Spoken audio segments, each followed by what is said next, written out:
asalaamaaleykum les ultras de Mok Sport Cissé maa leen di nuyu baax a baax di leen ziare di wax gars yi da leen di aimer vidéo yi c'est très important dañuy commencer directement ci élection bu fi am récemment au niveau de la fédération sénégalaise du football élection bi na Abdoulaye Fall moo mujjee gagné nekk nouveau président de la fédération sénégalaise du football waaye gis nañ que ci élection bi ci boppam bëri na des choses à dire mu nekk ay affaires yoo xam ne ñëw na carrément d'ailleurs ci wàllu heure bi 9h la waroon commencer jeex 19h mais malheureusement élection bi ci boppam 10h la commencé dem jusqu'à 4h du matin en résumé maanaam résultat bi ba nit ñi yeewee ci lañ ko proclamer maanaam au lieu de 24 heures élection bi dépassé na plus de 24 heures maanaam mu nekk loo xam ne c'est la première fois ñu gis ko ci AG au niveau de la fédération sénégalaise du football d'ailleurs Inside Football ça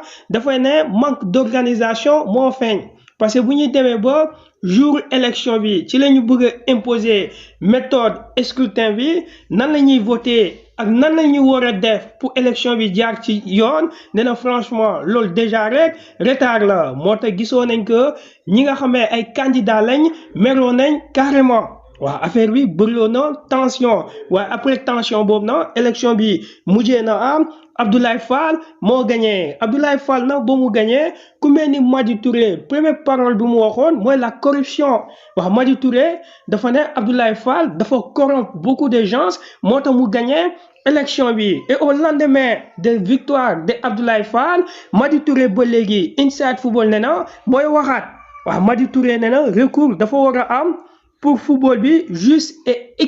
équitable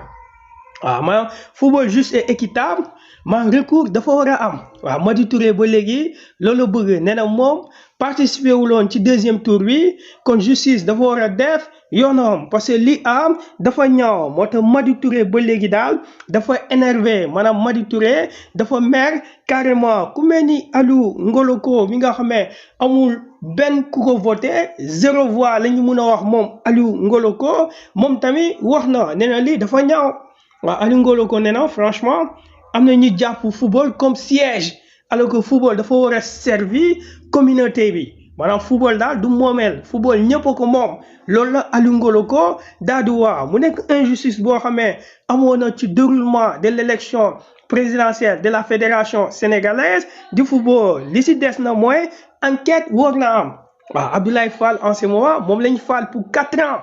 waaw loolu kenn mënu ko dindi waaw Madi Touré malgré que il est énervé loolu mënu ko dindi mais pour l'instant na enquête am pour plus de transparence toujours ci wàllu information Pape Matar Sarr le jeune milieu de terrain sénégalais moo ngi rendre hommage son day quitter équipe de Tottenham match bu mu doon football contre Newcastle mujjoon nañ def match nul 1 but partout après match boobu ci compte Instagram moom ci la ko Pape Matar Sarr di rendre hommage nee na franchement Edmundson moo nekkoon source d'inspiration pour moom waaw ñëpp xam nañ que seen relation amicale bi mu amoon diggante Son ak Pape Matar Sarr ba Pape Matar Sarr di ñëw Tottenham bokkoon na ci ñuy tax mu intégrer facilement moo tax Pape Matar Sarr di ko rendre hommage nee na franchement source d'inspiration nga légende nga pour ce club muy Tottenham ñu lay souhaiter le meilleur mu nekk hommage bu incroyable bu Pape Matar Sarr di rendre Edmundson John Lopy le jeune milieu de terrain sénégalais pour l'instant jugagul Almeria parce que Almeria reçu nañ ñaari offre mais dañ ko refuser carrément waa Nice def nañ offre Almeria daal di ko refuser am na club bu nekk ci Angleterre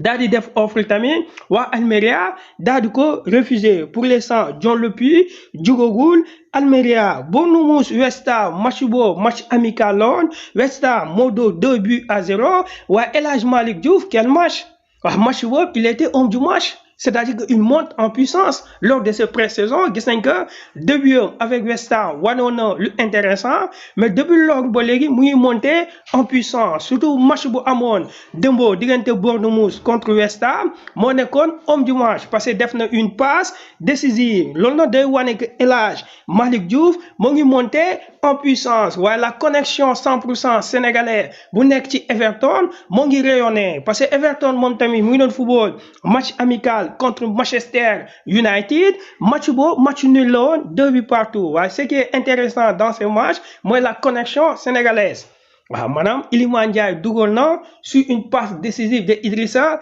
Gana Gueye ci milieu de terrain Everton Gana Gueye est au top ci armada offensif Everton Iliman Ndiaye c'est le meilleur. waaw dugal na moom Iliman Ndiaye malgré que énervé woon na ci match boobu parce que bëgguloon blessé moom le jeune attaquant sénégalais waaye gis nañ que match boobu Everton dafa mujjee def match nul contre United 2 buts partout Iliman Ndiaye dugal na sur une passe décisive de Gana Gueye moo tax Pape Thiaw na noté en ce moment les Sénégalais sont en forme waaw gars yi instant nii ñu ngi ci parce que mois bi ñu nekk nii mooy mois que le joueur sénégalais doit bien préparer. waaw ci août bi la ñu war a préparer bu baax a baax parce que septembre Sénégal am na 2 matchs décisifs ñu gis aussi Ilay Camara def na retouram une bonne nouvelle pour le Sénégal waaw Ilay Camara def na retouram waaw match bi Anderlecht doon football contre Cercle de Bruges mu nekkoon match à l'extérieur Ilay Camara mu ngi dugg à la 61e minute de jeu muy deuxième période def une passe décisive comme ni ngeen koy gisee ci image bi mais quel joueur. Ilay Camara dafa dugg rek accélérer le jeu passe décisive la def moom Ilay Camara gis nañ que El Hadj Malick Diouf ci West Ham moo ngi def passe décisive gis nañ aussi Ilay Camara le latéral droit de l'équipe nationale du Sénégal pour son retour 61e minute de jeu le dugg en cours du jeu daal di exploser il a tout fait merveilleux moom Ilay Camara défensivement il était bien offensivement aussi il était bien moo tax def na passe décisive Ilay Camara def na retour mu nekk une bonne nouvelle parce que dina football encore 2 matchs bala Sénégal di football contre Soudan c'est-à-dire que septembre bi ñu jëm dinañu retrouver Ilay Camara en forme Pape Thiaw moo fi waxoon ne na Ilay Camara tant que yaa ngi football tant que yaa ngi am temps de jeu da ngay ñëw équipe nationale du Sénégal moo tax le retour de Ilay Camara avec Anderlecht est rassurant te information de plus là pour Pape Thiaw parce que Ilay Camara soxla nañ ko moo tax mu nekk bonne nouvelle pour le Sénégal Ilay Camara def na retouram daal di def une passe décisive waaye Moussa Ndiaye tamit te muy football latéral gauche tamit match boobu def na top match défensivement il était bien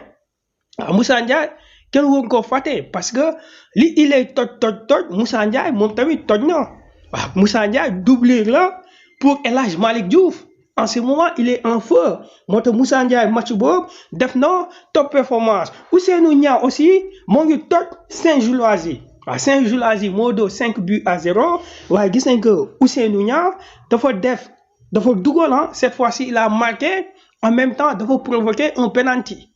Ousseynou Niang joueur la boo xamee c'est assuré moo tax en ce moment joueur yëpp ñoo ngi ci forme moo tax équipe nationale du Sénégal moo ngi aspirer en ce moment li ñu wax rassurance bala ñuy commencer suñu 2 matchs yi ci mois de septembre toujours ci wàllu information l'équipe ñëw na ci équipe de Lens nee na gis nañ ko waa France ancien yaa ngi def seen retour Monaco Pogba def na fa retouram Olivier Giroud def na retouram ci équipe de Lille maintenant c'est au tour de Florent Thauvin buy def retouram ci Lens nee na Lens daal dina am ce joueur La Gazzetta ci Italie ñëw na ci Lookman nee na ci compte Instagram am la génne moom Lookman daal di wax carrément waa Atalanta de Bergame nañ ko bàyyi mu dem Inter de Milan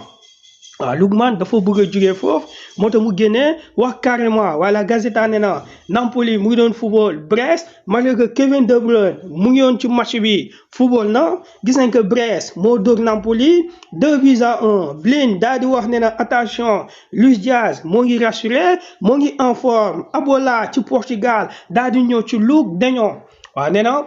Luuk de Jong ñëw na Porto transfert la boo xamee amul benn rumeur kenn yéegu ko surprise la woon parce que waa FC Porto dañ ko présenté mu nekk une surprise amul Fabio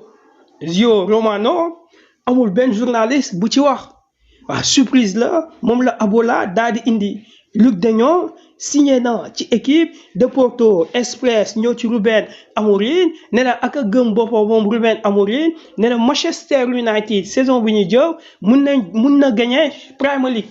waaw te équipe bi dina dox carrément à 100% loolu nag Ruben Amorim moo ko wax après match nul bi Manchester United def ko contre Everton muy 2 buts partout Mbembo football na def na 2 buts mais problème bi mooy forme bi muy wane. waaw forme bi muy wane photo bi moo ngi circulé partout gars yi ne biir bi dafa ngande dafa am yaram énormément waaye Mobo ci boppam war na liggéey balaa Premier League bi daal di commencé. Mauvaise nouvelle pour équipe de Tottenham match nul bi Tottenham def contre équipe de Newcastle 1 but partout Maddison ci boppam dafa mujjee blessé au genou moo tax Express ne na mauvaise nouvelle là pour Tottenham parce que Maddison encore une fois de plus bokk na toujours important pour Tottenham ci équipe de Chelsea na ñoom ñoo renforcer seen effectif parce que un défenseur bu jugee Hollande signé na Chelsea Lato la tudd am 19 ans nee na 40 millions d'euros moom la ko Chelsea daal di jënd AS daal di ñëw ci Real de Madrid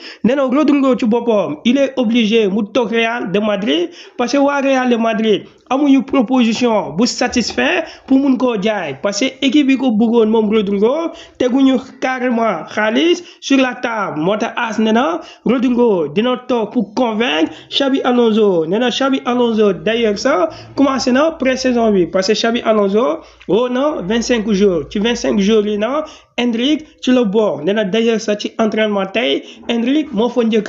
waaw Endrick tey dafa teel a ñëw entraînement nee na Xabi Alonso dina travailler avec les 25 jours pour xool nan lay choisir effectivement pour saison bu ñu jëm waaye AS nee na Vinicius est présent waaw malgré le rumeur Vinicius day jógee Real de Madrid day dem Arabie Saoudite Vinicius dafa war a prolongé wul nee na Vinicius est là il est prêt pour la saison prochaine Esport daal di ñëw ci FC Barcelone nee na malgré que Barça ba léegi problème d'enregistrement la am mais Garcia ak Rashford Barça dina leen enregistré nee na surtout Rashford nee na am na confiance ci dirigeant de FC Barcelone Mundo Deportivo daal di ñëw ci match amical bu Barça doon football tey nee na Barça moo mujjee doo 5-0 wax nee na quel match